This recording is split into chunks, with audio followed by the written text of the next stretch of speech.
Any good story has characters. There might be a main character, but then there are these other characters who are within that main character's circle. And their relationships with each other give the story truth and depth. Then, of course, there is a theme. You can't really put your mind on anything else. You're kind of like just focused on curing this feeling however you'd be able to do it. I don't know, it's like you're in like a whole nother world. You gotta kind of like try to get out of it. I don't know how to explain it. It's just like all of your thinking is absorbed into that feeling. Like you don't really think about anything else or focus on anything else. You can't until it goes down or you calm down. That's how I would explain it. But let's go back to the beginning of this story. What was I like as a kid? Very independent.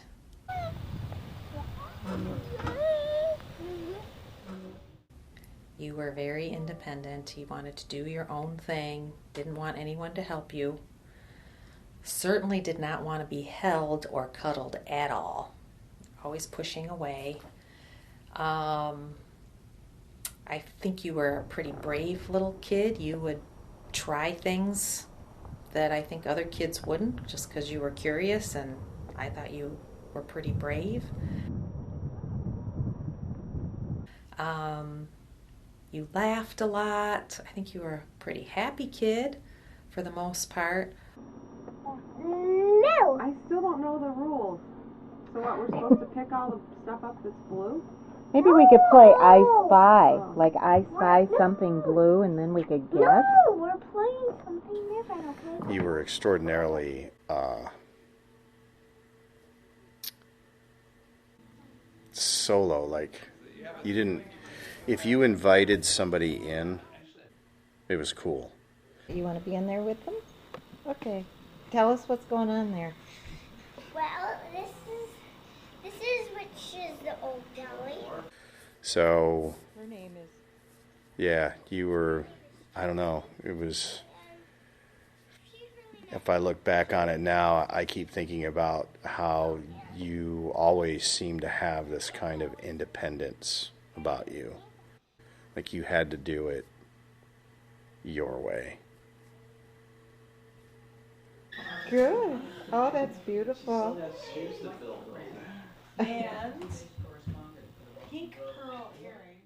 And this was all true. I was this fearless, independent little girl who seemed to have a strong sense of herself. But then something happens. You grow up. Did you know I was struggling in high school? I knew you were struggling with your friends. You were desperately trying to find a place to fit in. I think you weren't as happy as you could have been. Did you ever want to reach out or know how to? I was too young, and every time I asked you about anything that was happening in your personal life, you kind of just said I was too young and kind of like didn't share that with me. I fell into a dark place in high school, and I was not confident in who I was because I lived in fear of being my true self. I grew up believing I was supposed to look a certain way, act a certain way, just so that people would like me.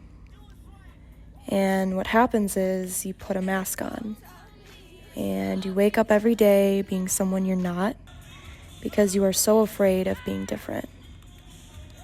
But the scary part is that then you actually start to believe you are this person you are putting out into the world, and you lose your true self.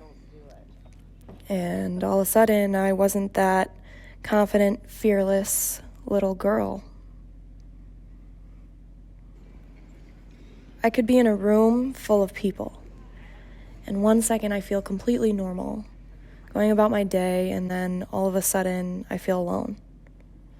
This dark feeling comes over you, and your vision narrows. You're consumed. I mean, you literally can't focus on anything but the feeling.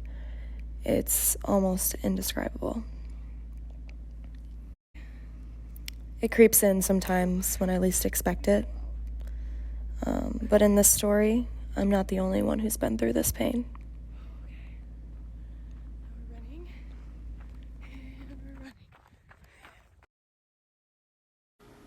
Like, I'll get anxiety watching the clock move minute by minute for like full hours. Like, I'll really just look at the clock every minute, waiting for the class to be over.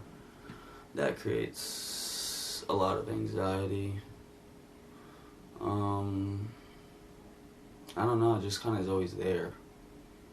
I don't know how to explain how it's just kind of like always in the background. So it just gets worse in certain situations. If that makes sense. No, I know what you're saying.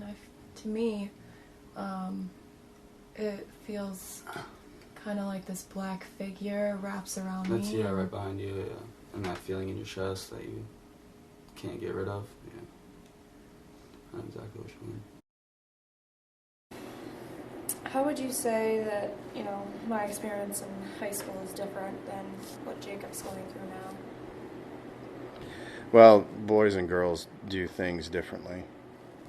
You weren't exposed to social media for as long as he was. It didn't happen until maybe you were in 7th or 8th grade. I can't remember. You also didn't have access to the kinds of things that he had access to because just of technology in and of itself. So you always wore your emotions on your sleeve. If you were upset, you came home and you emoted. You would have a meltdown, and then we would try to figure out how to help you pick up those pieces. Choo, choo, choo. Choo, choo. Choo, choo. Where'd it go? Where'd it go? Jacob's more struggling with how can I be independent and do this with as little help as possible.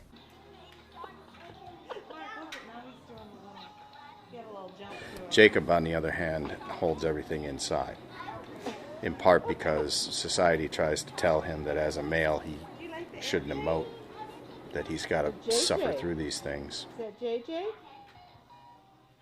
Yeah. And then the other thing that I think is the biggest problem, and I'm not sure if it's contributed to your own mental health issues, social media is it's a lie. It's a personified lie. Everything is filtered. Do you think social media has anything to do with it? Yeah, other kids are weird about social media. How so? I would say people only post things to get other people's attention. Like, their posts don't really mean anything. They're just stupid and, like, I don't know, clout chasing, stuff like that.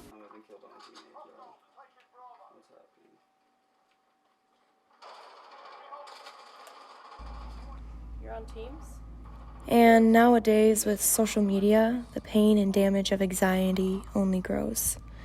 There are these invisible standards that people in the younger generations feel they need to live up to. Older generations, such as my parents, don't experience the pressures of social media that generations do now because they didn't grow up with it. And I think we've lost a lot of connection because of it. Nowadays, people do not feel connected personally because we now are connected digitally.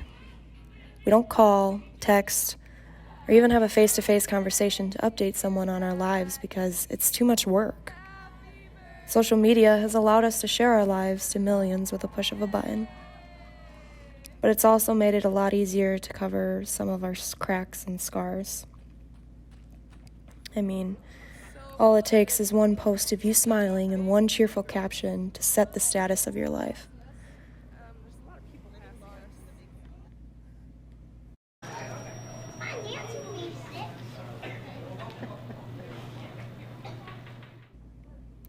Okay, ... Here's an unusual post for me, but necessary. I've never been one to openly share my personal life online, and I only post the things I want people to see because I don't like to show my cracks. I never have. But not anymore. 2020 is the year I stopped being so afraid or ashamed to show who I am, cracks and all. I've been dealing with a lot of anxiety in my life recently, and I have come to face a lot of my own demons. I think the scariest part about living with my anxiety is that I never know when it's going to hit me, and it always seems to come at the most unexpected times. Of course, I am grateful for all I have going on in my life, but it's not all rainbows and butterflies. I struggle to be comfortable and confident in my skin every day. And I'm not posting this to seek attention, just here to remind people that no matter how good someone's life may seem, everyone is going through something. But also, respect your cracks, and don't feel ashamed of sharing them. All right, that was my rant, so It's what makes you, you're listening to my TED you. Now, any good story has a purpose. It's important to unmask our pain, to be vulnerable, and to tell our stories, because that then allows others the confidence to follow.